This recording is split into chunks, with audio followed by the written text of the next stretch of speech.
नमस्ते दोस्तों, आप सभी का स्वागत है आज के इस वीडियो में।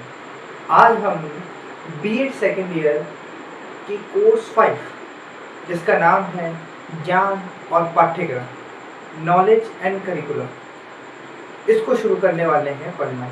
ठीक है, कल की वीडियो में मैंने आपको बताया था कि नॉलेज एंड करिकुलम का सिलेबस क्या होता है। वैसे मैंने सभी सिलेबस पर चर्चा करवाई थी। मैंने कहा था कि ज्ञान और पाठ्यक्रम, ये जो पुस्तक है, ये जो कोर्स है, इसमें 5 यूनिट रहने वाली है। वो 5 यूनिट ये हैं: पाठ्यक्रम की अवधारणा, पाठ्यक्रम संपादन, पाठ्यक्रम की ज्ञान मीमांसा एवं समाजशास्त्रीय आधार, पाठ्यक्रम के समकालीन आधार और पाठ्यक्रम संरचना के तत्व। ठीक है, ये 5 यूनिट हैं जिनमें हमें पाठ्यक्रम और करिकुलम, इसमें हमें पढ़ना है, ज्ञान एवं पाठ्यक्रम में पढ़ना है। ठीक है, आज की इस वीडियो में हम जो पहली यूनिट है, यूनिट नंबर 1, जिसका नाम है पाठ्यक्रम की अवधारणा, यानी कॉन्सेप्ट ऑफ करिकुलम, इसके एक टॉपिक को लेने वाले हैं। सबसे पहला टॉपिक है जिसका नाम है पाठ्यक्रम का अर्थ। यानी इस कंप्लीट वीडियो के अंदर हम पाठ्यक्रम का अर्थ यानी मीनिंग ऑफ करिकुलम पर चर्चा करेंगे। अब आप थोड़ा सा रुकिए और ध्यान से समझिए। पाठ्यक्रम, ये जो शब्द है, ये जिसे हम इसे अंग्रेजी में करिकुलम कहते हैं, इसका क्या मतलब है आप देखेंगे। ये जो शब्द है करिकुलम, इंग्लिश में हम इसे कहते हैं करिकुलम। ठीक है, करिकुलम शब्द को हिंदी में 2 अर्थों में लिया जाता है। अगर हम इसका हिंदी में रूपांतरण देखें तो 2 अर्थों में लिया जाता है इसको। पहला है पाठ्यक्रम और दूसरा है पाठ्यचर्या। कंफ्यूज नहीं होना है, पाठ्यक्रम और पाठ्यचर्या दोनों का ही मतलब एक होता है, करिकुलम। ठीक है, करिकुलम शब्द के 2 अर्थ हो गए, पाठ्यक्रम और पाठ्यचर्या। अब ये जो इंग्लिश का करिकुलम शब्द है, ये लैटिन लैंग्वेज का एक वर्ड है जिसका नाम है क्यूरेरे। ठीक है, लैटिन लैंग्वेज का एक वर्ड है क्यूरेरे। क्यूरेरे वर्ड से आया है करिकुलम। ठीक है, क्यूरेरे का मतलब होता है अ रेस कोर्स, यानी दौड़ का मैदान। इसका मतलब अगर हम देखें कि करिकुलम का जो शाब्दिक अर्थ हुआ, यानी वर्ड मीनिंग हुआ, वो क्या हुआ? दौड़ का मैदान, है ना। जिस शब्द से लिया गया है उसका मतलब है दौड़ का मैदान। दौड़ का मैदान से क्या मतलब है? थोड़ा सा इसको अगर हम देखें तो हम जान पाएंगे। एक दौड़ के मैदान में कुछ लोग दौड़ते हैं, तो वो जो कुछ लोग दौड़ रहे हैं उनको हम विद्यार्थी मान लेते हैं। तो ये जो है दौड़ लगाते हैं जो लोग, वो किसी न किसी एक निश्चित ट्रॉफी या किसी न किसी एक लक्ष्य को पाने के लिए प्राप्त कर, मतलब दौड़ते हैं। तो ये जो लक्ष्य हो गया वो हमारा हो गया शिक्षा के उद्देश्य, और जहाँ पर ये दौड़ रहे हैं वो हो गया पाठ्यक्रम। इसके अनुसार अगर हम इस सब बातों को थोड़ा सा समझने का प्रयास करें तो पाठ्यक्रम का मतलब आपको सामान्य अर्थों में अभी यही पता चल जाएगा कि पाठ्यक्रम एक वह साधन है, पाठ्यक्रम एक वह साधन है, ये वो टूल है जिसके थ्रू, यानी जिसके माध्यम से हम शिक्षा के जो उद्देश्य हैं, यानी ऑब्जेक्टिव्स ऑफ एजुकेशन, यानी एम्स ऑफ एजुकेशन को प्राप्त करते हैं, विद्यार्थी प्राप्त करता है। जिसके माध्यम से शिक्षा के उद्देश्यों की पूर्ति होती है उसे हम पाठ्यक्रम कहते हैं। क्या कहा हमने, इसको थोड़ा सा लिखते हैं और समझते हैं कि हम कह क्या रहे हैं। तो यहाँ पर सामान्य अर्थों में, यानी जनरल मीनिंग के अंदर हम इसको समझ सकते हैं कि शिक्षा के निर्धारित उद्देश्यों की प्राप्ति हेतु जिन विषयों एवं क्रियाओं का नियोजन किया जाता है, यानी प्लानिंग की जाती है, उन्हें पाठ्यक्रम कहते हैं। The subjects and activities planned to achieve the prescribed objectives of education are called the curriculum।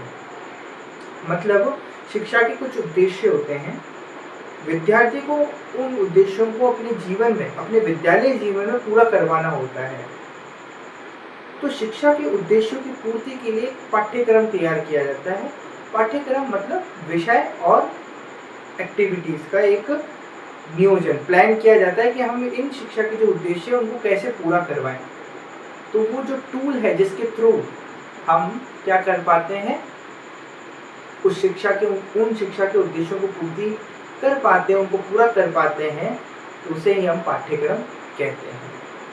ठीक है, तो वो जो मैदान था वो क्या है, पाठ्यक्रम है। ठीक है, अगर इसको हम ये देखें, समय के साथ शिक्षा के उद्देश्य बदलते जाते हैं। प्राचीन काल में शिक्षा के उद्देश्य अलग थे, मध्यकाल में अलग हुए और आज शिक्षा के उद्देश्य अलग हैं। यदि आप जानना चाहते हैं कि आधुनिक यानी जो अभी हमारा 2026 चल रही है, 2026 में शिक्षा के क्या उद्देश्य हैं, शिक्षा के माध्यम से विद्यार्थी में क्या परिवर्तन लाए जा सकते हैं, अगर इसकी जानकारी हमें लेनी है तो वो जानकारी हमें मिलेगी NEP 2020 में, यानी नेशनल एजुकेशन पॉलिसी। उसके अंदर शिक्षा के तमाम उद्देश्यों पर चर्चा की गई है कि अब हमें शिक्षा के क्या उद्देश्य रखने हैं। तो कुछ शिक्षा के उद्देश्य जैसे यहाँ पर लिख रखे हैं, हिंदी वालों के लिए इधर है, इंग्लिश वालों के लिए इधर है। तो समग्र विकास यानी होलिस्टिक डेवलपमेंट होना चाहिए बच्चे का, ज्ञान निर्माण यानी नॉलेज कंस्ट्रक्शन होनी चाहिए, उसमें क्यूरियोसिटी आनी चाहिए सब्जेक्ट के प्रति, inquiry, critical thinking, creativity and innovation होना चाहिए, मूल्य आधारित शिक्षा होनी चाहिए, वैल्यू बेस्ड एजुकेशन होनी चाहिए। बिल्कुल भी ऐसा नहीं है आपको फैक्चुअल भी करनी है, लेकिन ऐसी शिक्षा होनी चाहिए जिससे कि बच्चे के अंदर वैल्यू विकसित हो सके, वैल्यू डेवलप हो सके। वैल्यू मतलब संवेदनशीलता, सहानुभूति, मानवता, संवैधानिक मूल्य, ये सारे के सारे वैल्यूज होती हैं। ठीक है, बहुभाषावाद और भारतीय भाषाओं को संवर्धन, ये भी बच्चे के अंदर होना चाहिए। एक ही नहीं, multilingual and promotion of Indian languages, ये भी NEP का उद्देश्य है। भारत के समृद्ध सांस्कृतिक विरासत का संरक्षण और संवर्धन, preservation and promotion of India's rich cultural heritage, मतलब बच्चों को अपने देश के बारे में भी पता होना चाहिए, अपने धरोहरों के बारे में भी पता होना चाहिए, अपने कल्चर के बारे में भी पता होना चाहिए। तो वो कहाँ से आएगा, ये उद्देश्य बनाया गया। अब इसकी पूर्ति किसके थ्रू होती है, करिकुलम के थ्रू। करिकुलम मतलब पाठ्यक्रम। तो NEP 2020 में जो उद्देश्य लिखे गए, जो सामने आपके उद्देश्य हैं, इनकी पूर्ति करने के लिए यानी इनको पूरा करने के लिए करिकुलम बनाया गया। अब आपने उद्देश्य तो तैयार कर दिए है ना, खेल का मैदान है, रेस का मैदान है, दौड़ का मैदान है, आपने प्राइस तो बता दिया कि फर्स्ट आने वाले को ये मिलेगा, सेकंड आने वाले को ये मिलेगा, थर्ड आने वाले को ये मिलेगा, लेकिन अब वो दौड़ेगा कहाँ पर, दौड़ेगा वो मैदान में। तो वो मैदान क्या है, वो पाठ्यक्रम है। ठीक है, तो वो पाठ्यक्रम जो शिक्षा के उद्देश्य अपने तैयार करे, वो उसकी पूर्ति कौन करेगा, NCFSE 2023 यानी national curriculum framework school education 2023। इसके थ्रू NEP 2020 में जो शिक्षा के उद्देश्य रखे गए उनकी पूर्ति होती है। यहाँ पर थोड़ा सा NCFSE 2023 के बारे में बताया गया है, राष्ट्रीय पाठ्यचर्या रूपरेखा स्कूल एजुकेशन 2023 में। इसमें आपको बताया गया है कि किस तरीके से आगे बढ़ना है, दृष्टि और उद्देश्य, मूल्य और दृष्टिकोण, प्रमुख क्षेत्र, ये तो पूरा NCF 2023 है, यानी पाठ्यक्रम है। इस पर बाद में हम चर्चा करेंगे। आज हम केवल और केवल बात कर रहे हैं पाठ्यक्रम शब्द का अर्थ। तो मेरे हिसाब से आपको समझ में आया होगा कि पाठ्यक्रम का क्या अर्थ होता है। अभी तक हमने क्या क्या बात कर ली, अभी तक हमने समझा कि एक शब्द होता है करिकुलम। करिकुलम शब्द को हिंदी में पाठ्यक्रम या पाठ्यचर्या कहते हैं। MDS यूनिवर्सिटी करिकुलम शब्द का जो पाठ्यक्रम रूप है, ये जो शब्द पाठ्यक्रम, इसको लेके चलती है। अलग अलग यूनिवर्सिटीज अपने हिसाब से कभी पाठ्यचर्या उपयोग में लाती है तो कभी पाठ्यक्रम उपयोग में लाती है। अभी हम बात कर रहे हैं अगर MDS यूनिवर्सिटी की, तो मैं पाठ्यक्रम ही बोलूँगा। तो करिकुलम शब्द को हिंदी में पाठ्यक्रम कहते हैं। पाठ्यक्रम का सीधा अर्थ लिया जाता है दौड़ के मैदान से। दौड़ का मैदान जो होता है वो पाठ्यक्रम होता है, जिसमें जो दौड़ रहे व्यक्ति होते हैं वो विद्यार्थी होते हैं, और जहाँ तक दौड़कर वो जो लास्ट स्टेज तक उनको पहुँचना होता है वो उद्देश्य होता है, शिक्षा के उद्देश्य। शिक्षा के उद्देश्य निर्धारित करती है नेशनल एजुकेशन पॉलिसी 2020 के अनुसार। मैंने आपको बताया शिक्षा के उद्देश्य क्या है। अब एक विद्यार्थी के अंदर शिक्षा के इन सभी उद्देश्यों को हमें डालना है। यानी ये सारे के सारे विद्यालय जीवन में बच्चे के अंदर सारे के सारे उद्देश्य की पूर्ति हो जानी चाहिए।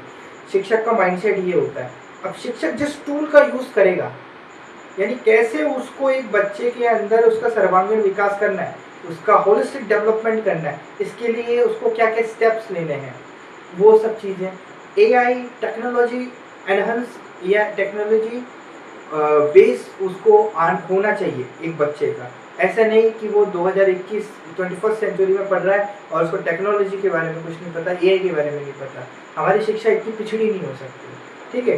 शिक्षा के उद्देश्यों में हमेशा परिवर्तन होता रहा है और होता रहेगा, ठीक है। अगर परिवर्तन नहीं होगा तो फिर वो किसी काम की नहीं रहेगी। तो पाठ्यक्रम क्या करता है, उन शिक्षा के उद्देश्यों को पूर्ति करने का एक साधन है, ठीक है। तो ये तो सामान्य अर्थों में हमने देखा कि शिक्षा के निर्धारित उद्देश्यों की प्राप्ति हेतु जिन विषयों एवं क्रियाओं का नियोजन किया जाता है उन्हें पाठ्यक्रम कहते हैं। तो सामान्य अर्थ में हो गया। एक विशिष्ट अर्थ में कि विद्वान क्या कह रहे हैं इस विषय के अंदर, तो यहाँ पर इससे रिलेटेड एक कनिंघम विद्वान है। कनिंघम के अनुसार जो वो पाठ्यक्रम या पाठ्यचर्या की परिभाषा देते हैं, वो बोलते हैं कि पाठ्यचर्या कलाकार के हाथ में एक साधन है जिसके द्वारा वह अपनी वस्तु को अपने कला गृह में अपने आदर्श के अनुसार वांछित रूप देता है। देखिए बहुत हार्ड हो गया ये, थोड़ा सा इसको समझते हैं। Curriculum Cunningham defines curriculum as a tool in the hands of the artist to mold his material according to his ideals in his studio। मतलब यहाँ पर आप समझिए, कनिंघम का कहना है कि शिक्षक जो होता है वो एक कलाकार की तरह है ना, और पाठ्यक्रम जो है उसका एक टूल है। टूल मतलब उसका एक साधन है, जिस साधन के माध्यम से जो उसके पास पदार्थ है, उसकी जो वस्तु है, उसको वो अपने अनुसार अपने उद्देश्यों के अनुसार क्या करता है, उसमें चेंज करता है, ठीक है। ये कौन समझा रहे हैं, कनिंघम समझा रहे हैं। मतलब जैसे एक मटका बनाने वाला होता है, तो मटका बनाने वाला यहाँ पर हो गया क्या, मटका बनाने वाला हो गया यहाँ पर शिक्षक, ठीक है। उसका साधन क्या है, उसका साधन है वो यंत्र या वो मशीन जिसके माध्यम से वो मटका बना रहा है। मटका यहाँ पर क्या हो गया, एक स्टूडेंट हो गया। और मटका अलग अलग प्रकार का भी बनता है। गोल जो होता है वो मटका कहलाता है, उसको थोड़ा सा आप लंबा कर दो तो वो सुराही कहलाती है ना। इस तरीके से अलग अलग जो पदार्थ के प्रकार होते हैं, ये डिपेंड करता है उस मटके बनाने वाले पर कि उसका क्या उद्देश्य है, वो क्या बनाना चाहता है, ठीक है। तो एक कलाकार की भांति यहाँ पर शिक्षक को बताया गया है। और यहाँ पर पाठ्यचर्या क्या है, पाठ्यचर्या तो पाठ्यक्रम क्या है, वो यंत्र है जिसके माध्यम से काम हो रहा है। तो यहाँ पर 3 एलिमेंट है, अगर आप इसको थोड़ा सा समझो तो सबसे पहला है शिक्षक, दूसरा पाठ्यक्रम और तीसरा विद्यार्थी, ठीक है। तो जो शिक्षक है वो पाठ्यचर्या या पाठ्यक्रम का इस्तेमाल करके उसके अनुसार चलकर विद्यार्थी में, अगर शिक्षक पाठ्यक्रम के अनुसार चलेगा तो ऑटोमेटिकली जो हमारा विद्यार्थी है उसके अंदर सारी के सारी जो उद्देश्य बनाए गए शिक्षा के वो सब हो जाएंगे। इसी के चलते विशिष्ट अर्थ के अंदर एक और परिभाषा आती है। 2 परिभाषाएं आपको याद रखनी है पाठ्यक्रम की मीनिंग में। माध्यमिक शिक्षा आयोग के अनुसार पाठ्यक्रम से हास्य केवल परंपरागत रूप से पढ़ाए जाने वाले सैद्धांतिक विषयों तक ही सीमित नहीं है, अपितु इसमें अनुभवों की वह संपूर्णता नीति है जो एक बच्चा किसी विद्यालय में ग्रहण करता है। According to the Secondary Education Commission, the curriculum is not limited merely to the theoretical subjects traditionally taught. Rather, it encompasses the totality of experiences that a child acquires in school. इसका मतलब ये है, थोड़ा सा समझिए इसको, कि माध्यमिक शिक्षा आयोग क्या समझाना चाह रहा है। माध्यमिक शिक्षा आयोग समझाना चाह रहा है कि पाठ्यक्रम जो है वह केवल आपके विषय नहीं है। पाठ्यक्रम केवल आपके जो 6 या 7 विषय होते हैं, हिंदी, इंग्लिश, विज्ञान, गणित, सामाजिक विज्ञान, ये विषय नहीं है। इसके अलावा विद्यालय की हर एक गतिविधि, विद्यालय का स्वरूप, सब के सब पाठ्यचर्या में आते हैं, पाठ्यक्रम में आते हैं। मतलब विद्यालय की पूरी इमारत, विद्यालय का प्रांगण यानी ग्राउंड, विद्यालय में दिखने वाले जो स्लोगन्स और वाक्य, थॉट्स होते हैं, थॉट्स ऑफ द डे, और ये सब जितने लगे रहते हैं, पिक्चर्स, ये सारे के सारे करिकुलम का एक भाग होते हैं। ये सारे के सारे करिकुलम के अंदर डिफाइन होते हैं कि हमें इस तरीके से विद्यालय का पर्यावरण रखना है या एनवायरनमेंट रखना है या माहौल रखना है, जिससे बच्चा हर एक चीज़ से कुछ ना कुछ सीखे। आपने देखा होगा जब भी आप अपने कॉलेज में गए होंगे या अपने स्कूल में आपने देखा होगा कि जो पेड़ होते हैं, पेड़ों के ऊपर पेड़ों के नाम लिखे रहते हैं और उनके नीचे उनके साइंटिफिक नेम लिखे रहते हैं। ये क्या है? आपने देखा होगा अपने अपने क्लासरूम में या ऑफिस के अंदर स्टाफ रूम में बड़े बड़े विद्वानों की जो आइडियल्स हैं, आदर्श हैं, महापुरुष हैं, उनकी फोटोएं लगी रहती हैं। क्यों? क्योंकि बच्चा देखे और पूछे कि ये कौन है, फिर वहाँ से अधिगम शुरू होगा यानी लर्निंग शुरू होगी। तो हर एक चीज़, आदर्श वाक्य लिखे रहते हैं, ठीक है? वो क्यों लिखे रहते हैं? ताकि बच्चा उनको पढ़े और उसके अंदर क्या एनहांस हो, उसमें क्या बढ़े, उसके अंदर वैल्यूज़ बढ़े। तो ये सब बातें यूँ ही नहीं होती। अगर हम थोड़ा-सा चीज़ों को एब्ज़ॉर्ब करना सीखें, थोड़ा-सा समझें, तो हम जान पाएँगे कि हमारे आस-पास में या जो हमारा जो विद्यालय पर्यावरण है और हमारा जो पाठ्यक्रम है, जब हम पढ़ते हैं तो वो बिल्कुल सिमिलर है। एक अच्छा इंस्टीट्यूट जो होता है, वो बहुत अच्छी तरीके से क्या करता है, करिकुलम के जो पॉइंट्स हैं, उनको अप्लाई करने की कोशिश करता है अपने इंस्टीट्यूट में, और एक अच्छा टीचर भी यही काम करता है। और हम अच्छे टीचर बनना चाहते हैं, हम बनने वाले हैं, तो इसके लिए भी हमें पाठ्यक्रम की जानकारी होनी चाहिए। तो इस तरीके से हमने आज की इस वीडियो के अंदर मीनिंग ऑफ करिकुलम इस पर बात करी। इसके अंदर मैंने आपको पाठ्यक्रम का वर्ड मीनिंग यानी शाब्दिक अर्थ समझाया, फिर इसकी जनरल डेफिनेशन समझाई, फिर मैंने इसकी स्पेसिफिक डेफिनेशन समझाई जिसके अंदर हमने दो, एक तो कनिंघम और एक माध्यमिक शिक्षा आयोग की बात करी। इन दोनों की परिभाषाएं हमने ली, सामान्य अर्थ मैंने आपको समझा दिया। अब अगले वाला जो वीडियो होने वाला है, इसके आगे वाला, उसके अंदर पाठ्यक्रम से संबंधित कुछ पर्सपेक्टिव्स हैं, यानी कुछ परिप्रेक्ष्य हैं जिनके आधार पर जो पाठ्यक्रम की परिभाषा को बताते हैं, पाठ्यक्रम की अवधारणा को बताते हैं। अभी जो हमने पाठ्यक्रम की अवधारणा समझी या परिभाषा समझी, अर्थ समझा, वो बिल्कुल जनरलाइज था, ठीक है?